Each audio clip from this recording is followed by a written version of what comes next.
Bismillahirrahmanirrahim. Assalamu alaikum. I am Bisma Mirza and I hope you guys are doing great. A very happy Women's Day to all of you. In today's episode, in collaboration with Red International, we are breaking the bias and uplifting our women. And the topic which we have selected is very interesting in the sense that diet is something which is very much relatable to all our females. And yes, today's topic is about maintaining healthy lifestyle and role of diet in our lives. And to speak on this topic, I have invited a very special guest. She's special because I've seen the impact of her prescription of her diet plans on the life of many people, including mine and my husband as well. Please welcome Ms. Momina Tariq. She is MSc in Food and Nutrition. She's an experienced professional and has over 4 years of experience. She's practicing at Ali Medical Center, Islamabad, and has 1 year experience of community nutrition. Please welcome Ms. Momina Tariq. Thank you so much, Momina, for joining us today. कैसी हैं आप? You're welcome. अल्हम्दुलिल्लाह, आप खैरियत से हैं? जी अल्लाह का शुक्र है। मोमिना, मैं आपसे ये पूछना चाह रही थी, आजकल नया बज़वर्ड है ये हेल्दी लाइफस्टाइल। हर कोई हेल्दी लाइफस्टाइल करता रहता है। तो हेल्दी लाइफस्टाइल क्या है असल में? हेल्दी लाइफस्टाइल में जो है वो बैलेंस डाइट का होना विद फिजिकल एक्टिविटी बहुत ज़्यादा इम्पोर्टेंट है। बैलेंस डाइट क्या है? जिसमें right kind of food with appropriate proportion of food ये इंक्लूडेड हो। अब जो हमारे पास बैलेंस डाइट है उसमें 5 फूड ग्रुप्स हैं। First one is carbohydrates, number 2 is proteins, fruits, vegetables and dairy products. इसके जो ग्रुप को जो है वो पूरा हम बैलेंस डाइट कहते हैं। तो ये बहुत ज़्यादा इम्पोर्टेंट है फॉर हेल्दी लाइफस्टाइल। ये दोनों चीज़ें, फिजिकल एक्टिविटी भी और एक बैलेंस डाइट भी। सही मोमिना, लेकिन ये हेल्दी लाइफस्टाइल जो बैलेंस डाइट की आप बात कर रही हैं, मुझे ये बताइए कि हमें लगता है कि हम घर का खाना खा रहे हैं, हम अच्छा खाना खा रहे हैं, हम हेल्दी खाना खा रहे हैं, इजंट दैट? तो ये हेल्दी अगर हम घर, हाँ जी, देखिए क्योंकि पाकिस्तान में जो है मोस्टली जो हमारी लेडीज होती हैं वो या तो जॉइंट फैमिली सिस्टम में होती हैं या फिर आइसोलेटेड फैमिली सिस्टम में होती हैं। तो जॉइंट फैमिली सिस्टम के अपने एक इश्यूज हैं और जो आइसोलेटेड फैमिली सिस्टम है उसके अपने इश्यूज हैं। तो वो हर एक घर का जो है वो वेरी करता है। अब अगर हम देखें तो जो कश्मीर साइड वाली लेडीज हैं वो रात के टाइम जो है वो चावल मस्ट उनकी डाइट में होता है। अगर हम यहाँ इस्लामाबाद की लेडीज को देखें तो वो कार्ब्स से भागती हैं, कार्बोहाइड्रेट्स जो है वो उनकी डाइट में होता ही नहीं है। तो एक जी, तो हर घर का अपना लाइफस्टाइल वेरी करता है। तो इस चीज को समझना बहुत ज्यादा जरूरी है कि आपके जो डाइट है, आपकी जो प्लेट है, उसमें सारे फूड ग्रुप्स जो है वो इंक्लूडेड है या नहीं। आया कोई फूड ग्रुप जो है वो एक्सीड तो नहीं कर रहा। तो ये बहुत ज्यादा जरूरी है। तो इसीलिए घर का खाना जो है वो रिकमेंडेबल है, लेकिन आप किस तरह खा रही हैं और किस तरह जो है वो उसको पका रही हैं, मॉडिफिकेशन ऑफ कुकिंग भी जो है वो बहुत इम्पोर्टेंट है। आई सी। अच्छा। तो हम जो समझ रहे होते हैं कि बस हम घर का खाना खा रहे हैं तो वो हेल्दी है, लेकिन हम उसको अपने अकॉर्डिंगली नहीं देखते, अपनी नीड के अकॉर्डिंगली नहीं देखते। ओके, आई सी। तो एक खातून जो फॉर इंस्टेंस एक हाउस वाइफ है या एक वर्किंग मदर है या जो है सिर्फ एक जनरली शी इज वर्किंग, तो उसकी क्या नीड्स होती हैं और वो किस तरह से, या क्या वो सिमिलर होती है या वो डिफरेंट होती है या वेरी करती है?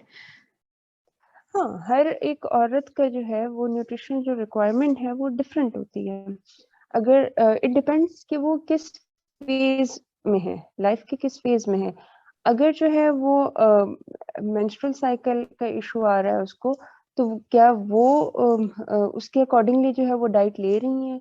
अगर वो प्रेग्नेंट है तो उसके अकॉर्डिंगली डाइट ले रही हैं, लैक्टेटिंग मदर है या मीनोपॉज की स्टेज पे हैं।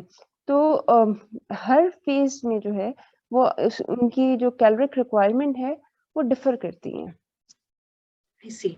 और एक जनरली क्या एक एज ग्रुप के अंदर कैलोरी रिक्वायरमेंट होता है? 1600 to 2400 किलो कैलोरीज जो है वो रिक्वायर्ड होती हैं. 500 kilo calories for additional 500 kilo calories for a lactating mother and 300 kilo calories for a pregnant woman. I see. अच्छा, और जो ये इस लैक्टेटिंग नहीं है, प्रेग्नेंट नहीं है, उसके अलावा उन खवातीन के लिए क्या होती है कैलोरिक रिक्वायरमेंट? उनके वेट पे डिपेंड करता है, लेकिन जो रेंज है वो 1600 टू 2400 ही है. अच्छा, चाहे आप किसी एज ग्रुप के अंदर भी है, and if you are not lactating and pregnant. जी जी, सही लेट सही एडोलेसेंस. सही सही सही. अच्छा, हम जब कैलोरी इनटेक की बात करते हैं तो कैलोरी इनटेक से न्यूट्रिशन का क्या ताल्लुक होता है? हमें तो लगता है ना, जैसे for calorie instance a person, मेरी जैसे खातून, उसको लगता है कैलोरीज जो होते हैं वो आप जब ये जैसे मीठी चीजों से आपको कैलोरीज मिल रही होती है, हमें तो कैलोरीज का मतलब यही लगता है ना, और कैलोरी बर्न भी करनी होती है. तो मैं आपसे इस सेंस से पूछ रही हूँ कि कैलोरी और न्यूट्रिशन में क्या हाँ, फर्क होता है? हाँ. तो वो जो मैंने पहले ही बताई आपको बात कि जो बैलेंस डाइट है वो एक पूरा मजमुआ है of different food groups, right. तो राइट. उसमें कार्ब्स हैं, प्रोटीन्स हैं, फैट्स हैं, जो वो है डेयरी प्रोडक्ट्स हैं. तो आपके जो 50 to 55% ऑफ कैलोरीज हैं वो कार्बोहाइड्रेट से आती हैं. 15 to 25% ऑफ प्रोटीन से आती हैं, और 30 to 35% जो है वो फैट से आती हैं. सही हो गया. तो ये जो, अच्छा, इसके अलावा एक और जो आजकल हमें हमें वो सबको क्रेज चल रहा है, पोर्शन कंट्रोल और पोर्शन साइज, ये क्या होता है? अच्छा, पोर्शन कंट्रोल एक अच्छा आइडिया है अगर उसको कोई फॉलो करना चाहे, एक्सेप्ट ये कि आप किसी एक फूड ग्रुप को जो है वो स्किप करते हैं. मेरे पास बहुत ज्यादा पेशेंट्स आते हैं जो हफ्तों हफ्तों जो है वो लिक्विड डाइट पे रहते हैं, इंटरमिटेंट फास्टिंग पे रहते हैं. तो वो जो है वो रिकमेंडेबल नहीं है. फिर जो पोर्शन कंट्रोल है वो ज्यादा रिकमेंडेबल है, क्योंकि उसमें आप सारे फूड ग्रुप्स को जो है वो एक हद में लेते हैं, एक लिमिट में लेते हैं. सही सही. और वो अगेन पोर्शन साइज आप डिटरमिन करती है बंदे के फिजिक को, वेट को, एज को जी देख जी जी, के, हाइट को देख एग्जैक्टली के. एग्जैक्टली जी जी एग्जैक्टली. जी. आपने ये बात की इंटरमिटेंट फास्टिंग, आजकल इसका भी बड़ा क्रेज चल रहा है, और आजकल लोग कहते हैं कि जी world has adopted this as a lifestyle, और हम तो हाँ फास्ट हाँ महीना हाँ महीना हाँ करते हैं. तो इंटरमिटेंट हाँ हाँ फास्टिंग हाँ. की अगर आप थोड़ा सा जरा इस पे रोशनी डालें, एंड क्या ये हम खुद से कर सकते हैं, या वी शुड टेक हेल्प, मतलब बिफोर, मतलब किसी को कंसल्ट किए बगैर डॉक्टर को ना करें? Of course you should take help, क्योंकि अगर आप खुद से करेंगे तो शायद उसमें जो है वो आप कोई ना कोई जो फूड ग्रुप है उसको लेक करेंगे. उसको सही हर फूड ग्रुप को जो है वो आपने प्रॉपरली लेना होता है. और ये भी डिपेंड करता है कि आप किस फेज ऑफ लाइफ में हैं, आया वो आपके लिए रिकमेंडेबल है भी या नहीं है. लेकिन इंटरनेट से देखकर जो है वो एक चीज को फॉलो करना वो कभी भी जो है वो रिकमेंडेड नहीं होता, क्योंकि सही आपका जो इंटरनेट पे जो भी इंफॉर्मेशन होती है वो जनरल इंफॉर्मेशन होती है. लेकिन जब आप हमारे पास क्लिनिक में आते हैं तो हम 1-to-1 आपको कंसल्टेशन देते हैं. सही तो उसमें जो सही. है वो फायदा ये होता है कि आपको पर्सनल प्लान मिलता है. I see, I see. अच्छा, this brings me to my next question, जो अक्सर मुझे लोग कहते हैं कि यार हमारी नानियां भी थी, दादियां भी थी, या हमारी मदर्स भी हैं, दे आर वेरी हेल्दी, हम्म, और उनको तो कभी हाँ जरूरत हाँ. नहीं पड़ी डाइट की. अब आजकल क्या रिवाज आ गया है कि अब खाना खाने के लिए भी हमें पैसे पहले तो खाना खाने के लिए पैसे खर्च करो, फिर कैसे खाना है उसके लिए भी खर्च करो. तो जरा इस पे कुछ वही, मुझे बताएं, क्यों जरूरी है? देखिए पहले तो जो है वो आपके घर में ट्रीटमेंट्स भी हो जाती थी. हाँ. डॉक्टर्स जो है वो नहीं होते थे, हकीम होते थे जो आपको इजीली ट्रीट कर लेते थे, या आपकी नानियां और दादियों के जो है वो टोटके ही हमारे काम आ जाते थे. लेकिन अभी ये हो गया है कि एक तो ये कि इनऑर्गेनिक फूड हो गया है, ठीक है. दूसरी बात ये है कि जो हमारे पास फूड प्रोडक्ट्स हैं, हाँ, मैं अपने पेशेंट्स को हमेशा ये कहती हूँ कि आधी हमारी आवाम जो है वो मैल नरिशमेंट में जो है वो उनकी डेथ हो रही है. आधी जो है वो रिस्ट्रिक्शंस हमने खुद लगाई होती हैं. हमें एक मर्तबा जो है वो एग से अगर थोड़ा सा पेट में दर्द हो जाता है तो लोग एलिमिनेट कर देते हैं उस चीज को अपनी डाइट से. वो लेते सही. ही नहीं है एग, फिर शायद सारी हाँ. जिंदगी पर नहीं लेते, कि 4-5 साल पहले जो है वो मेरे पेट में अंडे से जो है वो दर्द हुआ था। तो ये चीज़ें जो है वो नहीं करनी चाहिए, ठीक है? आप जो है वो अगर आप तो आप सॉरी आपका सवाल था कि क्यों जाना चाहिए? तो इसीलिए जाना चाहिए कि आपको पता चले कि आपके लिए क्या अच्छा है, क्या बुरा है और आपने उसको किस तरह से लेना है। एक्सेप्ट ये कि अगर आप ये इंटरनेट से देखकर जो है वो क्रैश डाइट्स करती हैं जिसके सही बहुत ज़्यादा ड्रॉबैक्स हैं आपकी हेल्थ पे, आपके लाइफ़स्टाइल पे, तो इससे बेटर है कि आप एक कंसल्टेंट या के पास जाएँ, कंसल्ट करें, पूछें उससे कि आपके लिए क्या अच्छा है, क्या बुरा है। कटिंग ऑफ कार्ब्स या कटिंग ऑफ प्रोटीन्स या कटिंग ऑफ फ्रूट्स एक अच्छा आइडिया नहीं है। सही सही सही। एक्चुअली क्योंकि मैंने खुद जिसकी वजह से जी अगर जी जी हाँ, आप बोले। अगर जी, जी। जैसे जो मेरे पास जो पेशेंट्स आती हैं, उन्होंने जो है वो अगर कंसीव करना चाहती हैं या फिर जो है वो फर्दर, तो उनके साथ जो मेन इश्यू होता है वो ये है कि प्रीवियसली उन्होंने शादी से पहले पतला होने के लिए उन्होंने क्रैश डाइट्स की होती ओह हैं। My God. तो फिर उनको कंसीव करने में काफ़ी इश्यूज़ होते हैं। या फिर चाइल्डहुड ओबेसिटी किसी को होती है तो मदर्स ने कहा होता है जी कार्बोहाइड्रेट्स को ख़त्म कर दें, तो फिर उनको जो है वो फिर मेंस्ट्रुअल साइकिल में या फिर पीसीओएस का इश्यू जो आजकल बहुत ज़्यादा हो गया है इट्स इन वेरी हमारे मच हाँ। पाकिस्तान में।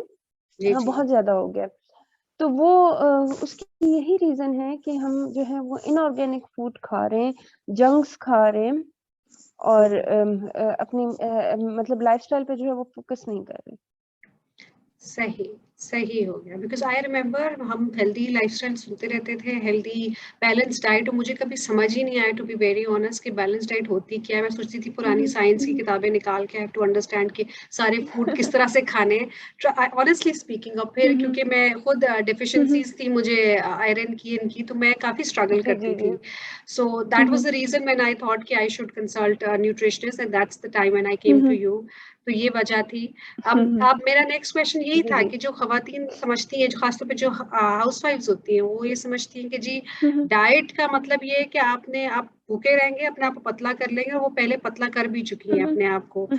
तो हाँ, हाँ, हाँ। ये हाँ, हाँ। आपने बताया कि बहुत डेट्रिमेंटल होता है इसके अंदर। लेकिन ये जो यंग जी, जी, जी। लड़कियाँ कर रही होती हैं डाइट और वो तो डाइट नहीं भी कर रही होती but you know they are not eating properly और मील स्किप करना, स्पेशली ब्रेकफास्ट स्किप करना। थोड़ा-सा ज़रा हमें एग्ज़ैक्टली। इसके डेंजर्स के बारे में बताइए, इसके हैज़ार्ड्स के बारे में बताइए, कितना नुकसानदेह हो सकता है? अच्छा उसमें ये इश्यू है ना कि आप जब मतलब किसी चीज़ को एलिमिनेट करती हैं अपनी डाइट में, हुँ, जैसे मैंने कहा कि कार्बोहाइड्रेट्स को बहुत ज़्यादा लोग एलिमिनेट कर रहे हैं, तो उसका जो नुकसान होता है वो यही है कि आपको फॉर फ्यूचर में जो है वो फिर इश्यूज़ होते हैं। आपका जो एनर्जी लेवल है वो तो मेंटेन रहता है in first 10 to 20 years of your life, ठीक हो गया है। उसके बाद जो है वो जो आपको इश्यूज आते हैं तो वो जो डिस्ट्रक्शन होती है वो आपके पीछे की होती है, आई ठीक है। सी। जो आप आपने अपनी जो मिसाल दी ना कि आप अनेमिक हैं, तो आपने शायद पहले जो है वो कोई ना कोई चीज जो है वो स्किप की होगी या कोई ना कोई क्रैश डाइट्स की होंगी या फिर जो है वो मे बी आप जो है वो एक मतलब all meals 5 meals a day जो है वो नहीं ले पा रही होती होंगी, जिसकी वजह से जो है वो आपको ये इशू हुआ है। तो आप अपने जो हिस्ट्री है फिर उसको भी रिव्यू करें कि बेसिकली आपका इशू कहाँ से आ रहा है। तो ये जो लोग कहते हैं ना कि मैंने जो है वो जी रोटी और चावल छोड़ दिए, 10 किलो का वज़न कम कर लिया। आपने 10 किलो वज़न तो कम कर लिया, लेकिन उसके बाद जब आप दोबारा क्योंकि रोटी और चावल जो है, वो हमारा स्टेपल फूड है, हम उसको नहीं छोड़ सही, सकते, सही, ठीक है? सही। हमारी शादियाँ, हमारी मैय्यतें, हर चीज़ जो है वो रोटी और चावल पे है, डिपेंड करती सही, हैं। सही। तो अगर जो है वो हम उसको छोड़ फॉर अ टाइम बीइंग हम छोड़ देते हैं, हाँ, लेकिन फिर उसके बाद तो फिर हम कंटिन्यू कर लेते हैं, तो वो फिर हाँ। हमें क्रेविंग्स हो जाती हैं। सही, सही, जब सही। हमें क्रेविंग्स होती हैं तो फिर हम और खाना शुरू कर देते हैं, तो वो जो हमने 10 किलो वज़न कम किया है, वो फिर 20 किलो जो है हम वज़न बढ़ा लेते हैं। सही सही। ओबेसिटी के क्या रीजंस होते हैं मोमिना? ओबेसिटी के जेनेटिकल रीजंस भी हैं, आपकी फिजिकल एक्टिविटी का ना होना भी है, अच्छा, आपका जो है वो आपका ईटिंग पैटर्न बहुत ज्यादा मैटर करता है कि आप कैसे खा रही हैं, क्या खा रही हैं। सही।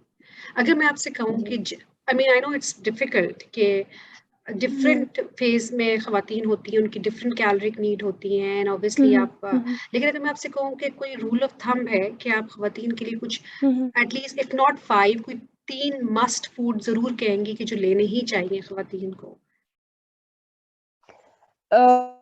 जो आयरन है, कैल्शियम है, मैग्नीशियम है, विटामिन सी है, ये तो बहुत ज्यादा इम्पोर्टेंट है एक औरत के लिए। फॉलिक एसिड है, विटामिन डी है। आजकल जो सबसे ज्यादा डेफिशिएंसी देखी गई है वो विटामिन डी डेफिशिएंसी है, तो इस पे इन चीजों इन न्यूट्रिएंट्स पे जो है वो फोकस करना चाहिए। तो ये मेरा सवाल, आपकी इस बात से मैं ये सवाल भूल रही थी, मुझे याद आ गया कि आजकल ये भी बड़ा क्रेज है, ट्रेंड है कि सप्लीमेंट्स लेना, विदाउट प्रिस्क्रिप्शन सप्लीमेंट्स लेना।